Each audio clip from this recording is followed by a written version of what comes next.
Facebook scroll করছিলাম, হঠাৎ এই আপুর ভিডিও সামনে আসলো। একবার না, দুইবার না, বারবার। কেন জানি মনের অজান্তে এক প্রকার ঘৃণা চলে আসলো। না না না, আপুর গায়ের রঙের জন্য না, আল্লাহর সৃষ্টি মানুষ সবাই সুন্দর। ঘৃণা আসছে আপুর কথাবার্তা শুনে। আমি যাকে বিয়ে করব তার মাসিক ইনকাম কম নিম্নে 2-3 লাখ তো থাকাই লাগবে। বাংলায় একটা প্রবাদ বাক্য আছে, ফইন্নির পুতের নাম মিয়া খান। এই যুগে রাজনীতি ছাড়া মাসে 3 লাখ টাকা ইনকাম করা ইম্পসিবল। হ্যাঁ, ইনফ্লুয়েন্সার হলে ভিন্ন কথা। জাস্ট একবার চিন্তা করেন, কোন এক ছেলে বলতাছে লাখ টাকা যৌতুক ছাড়া বিয়েই করবে না। হোয়াটসঅ্যাপ বাজান, দিস ইজ শয়ন। নারী এক রহস্যময় জাতি, এটা আমরা সবাই জানি।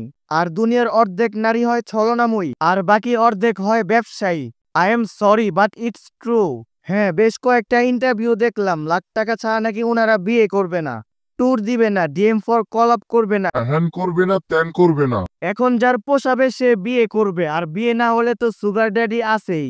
ও হ্যালো আপা, সুগার ড্যাডিকে বিয়ে করতে যে যোগ্যতা লাগে তার 1%ও আপনার মধ্যে নাই। আপনার মধ্যে তো সুশিক্ষা নাই, ওটাও নাই। তুমি ঠিক দাও কেন? মানে বাজান, একটা পুরুষ জীবন যৌবন শেষ করে টাকা কামাবে, আর শেষ বয়সে এমন একটা বস্তির পিছনে টাকা উড়াবে, লাইক সিরিয়াসলি? সুগার ড্যাডির কাজের বুয়া ভদ্র হয়, সভ্য হয়, তাদের কথাবার্তা সুন্দর হয় এবং শালীন হয়। হ্যাঁ, প্রশ্ন তুলছি আপনার শিক্ষাগত যোগ্যতা নিয়ে।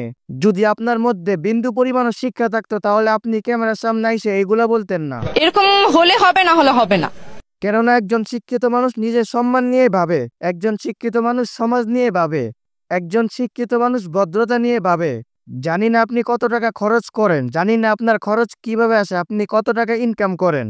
আপনি যদি সত্যি হালাল টাকা ইনকাম করতেন তাহলে বুঝতে পারতেন সৎ পথে মাসে লাখ টাকা ইনকাম করা কতটা কষ্টকর। আরে হালাল বাদ দেন, আপনার তো হারাম পথেও মাসে লাখ টাকা ইনকাম করার যোগ্যতা নাই।